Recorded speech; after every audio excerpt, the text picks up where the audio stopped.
क्या होता है, हम लोग क्या कहते क्या क्या इसीलिए जो ग्लोबल वार्मिंग ज़्यादा से ज़्यादा बढ़ रहा है मानव समाज द्वारा भी होता है। एक तरीके से हमारे एटमॉस्फेयर में प्राप्त हो जाता है और उसमें नहीं जा पाते तो सारी हीट हमारे अर्थ में आ जाती है। और कौन झूठ बताइए?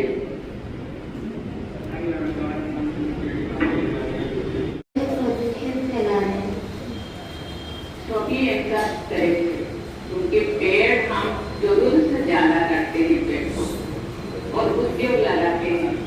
उद्योग को लगाना जरूरी है, कुछ हद तक हम रोक पाएंगे और उसके लिए तो मानव हम लोगों को ही झेलना पड़ता है, हम लोगों को ही परेशान होना पड़ता है। इसकी माँ के नाम एक पेड़ लगाना चाहिए। मुझे लगता है नहीं है होगा, लेकिन जिनके घर के अंदर या बाउंड्री के अंदर ऐसे कोई स्पेस है तो माँ के नाम एक भाई का, बड़ी बहन का, किसी का भी फोन उठा करके मोबाइल पे चलता है। मोबाइल में पूरी दुनिया है, मैं मानता हूँ उसमें अच्छाइयाँ भी है और कमियाँ भी है।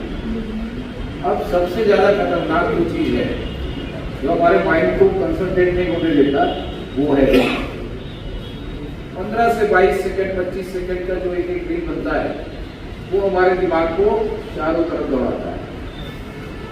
और जब हम यहाँ पर 2.5 घंटे का एग्जाम देंगे या 45 मिनट का हमारा एक पीरियड होगा, बाकी लगभग 24 लाख के आसपास में शिक्षकों की संख्या है और लगभग 6,15,000 के आसपास में पालकों की संख्या है। मतलब कहीं ना कहीं पे परीक्षा पे चर्चा विषय को लेकर मोदी जी का जो एक कॉन्सेप्ट है वो सीधा है कि क्योंकि अभी आने वाला समय परीक्षा अवधि अभी प्रारंभ होने वाली है जिसमें हम परीक्षा में क्या कर सके, क्या बेहतर कर सके। जैसे अभी हमारी राष्ट्रपति द्रौपदी मुर्मू जी ने कहा है कि जितना ज़्यादा ज्ञान हम इस उम्र में अर्जित कर लें वो हमारे आने वाले कल के लिए बेहतर होगा। जितना ज्ञान हमारे पास रहेगा उतनी हम लोगों के सवालों का जवाब हम दे सकते हैं। आज इस कार्यक्रम में आप सभी ने मुझे बोलने का अवसर दिया, आपने सुना, इसके लिए मैं धन्यवाद ज्ञापित करता हूँ। वो खुशी के मारे झूम रहा है, नाच रहा है, तो बोले भाई साहब आपको मैंने डंडा मारा, आपके सिर से ब्लड निकल रहा है, आपको तकलीफ हो रही है, फिर भी आप नाच क्यों रहे? इसने कहा भाई साहब आपने मुझे दर्द तो दिया लेकिन मैं इस बात से खुश हूँ मैंने 1 घंटा पहले आपसे समय नहीं पूछा।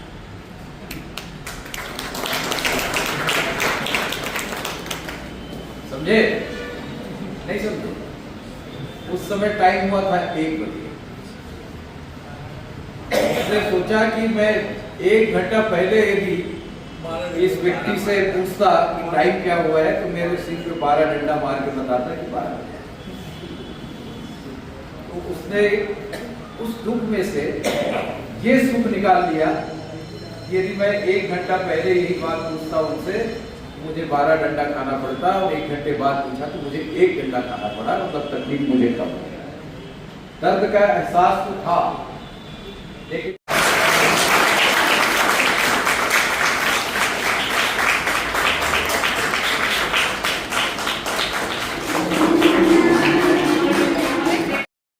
राष्ट्रपति और प्रधानमंत्री प्रश्न पर नौकरी की चर्चा क्या रहा है? आज परीक्षा पे चर्चा का 9वां संस्करण था जिसमें माननीय प्रधानमंत्री नरेंद्र मोदी जी, राष्ट्रपति श्रीमती द्रौपदी मुर्मू जी ने सीधे बच्चों से संवाद किया। आपको बताना चाहूँगा कि इस 9वें संस्करण में लगभग 4 करोड़ 50 लाख के आसपास बच्चों ने अपना पंजीयन करवाया था और उसमें हमारे स्कूल को भी सौभाग्य प्राप्त हुआ कि हमारे स्कूल की नम्रता रजक और पूनम साहू, ये दोनों बच्चियों ने सीधे मोदी जी से संवाद किया है। ये पीएम श्री राजा सर्वेश्वर दास स्कूल के लिए बड़े सौभाग्य की भी बात है कि आज हमको उस चर्चा को देखने और सुनने को मिला इस अवसर पर जिला शिक्षा विभाग के द्वारा हमारे स्कूल में एक प्रोजेक्टर लगा के कार्यक्रम आयोजित किया गया था, जिसमें राजनांदगांव के पूर्व सांसद तथा महापौर माननीय श्री मधुसूदन यादव जी और क्षेत्रीय पार्षद सहित शिक्षा विभाग के अन्य अधिकारी उपस्थित रहे। तो निस्संदेह हमारे इस स्कूल के लिए एक नींव का पत्थर साबित होगा, ऐसा हम मानते हैं। चूँकि आने वाले समय में 10वीं और 12वीं के बच्चों का पेपर है, तो उस पर जो मार्गदर्शन मोदी जी ने दिया, जैसे द्रौपदी मुर्मू जी ने कहा कि ये जो उम्र है वो ज्ञान अर्जित करने का उम्र है। जितना ज़्यादा ज्ञान बच्चे अर्जित करेंगे उतने वे सवाल रहेंगे उनका वो जवाब दे पाएंगे। नाम गोलू सूर्यवंशी, प्रबंधन समिति अध्यक्ष, PM श्री राजा सर्वसा दास स्कूल। प्रधानमंत्री राष्ट्रपति परीक्षा पे आप शामिल हुए थे, क्या कैसे रही? तो मैंने सबसे पहले तो उन्होंने हमको बताया कि एग्ज़ाम्स में हमें टेंशन नहीं लेना चाहिए। इससे पहले भी ये तो उनका 9th एडिशन था परीक्षा पे चर्चा का। इससे पहले जब मैं 10th में थी तब भी मैंने ऐसा अटेंड किया था, जो सर बताते हैं कि हमें स्ट्रेस नहीं लेना चाहिए और एग्ज़ाम हमारे लिए सेल्फ एग्ज़ामिनेशन ही होता है। तो मैंने सर से ये क्वेश्चन किया था कि कभी कभी हम एग्ज़ाम टाइम में रिवीजन नहीं कर पाते हैं तो क्या करना चाहिए। तो सर ने ये कहा था कि हम जो पढ़ते हैं वो हमारे दिमाग में कहीं ना कहीं स्टोर रहता है, कि हमेशा हम रिवीजन करें ये ज़रूरी नहीं होता। तो उन्होंने कहा कि आप अपने क्लास से कोई भी ऐसे 5 वीक बच्चों को उठाइए और सबको एक एक सब्जेक्ट पढ़ाइए, ज़्यादा नहीं, आधा घंटा। आपको रिवीजन करने की ज़रूरत ही नहीं पड़ेगी। आपका नाम? मेरा नाम पूनम साहू है। मैं PM Shri Sarveshwar Das NPN school of excellence class 12th maths की स्टूडेंट हूँ।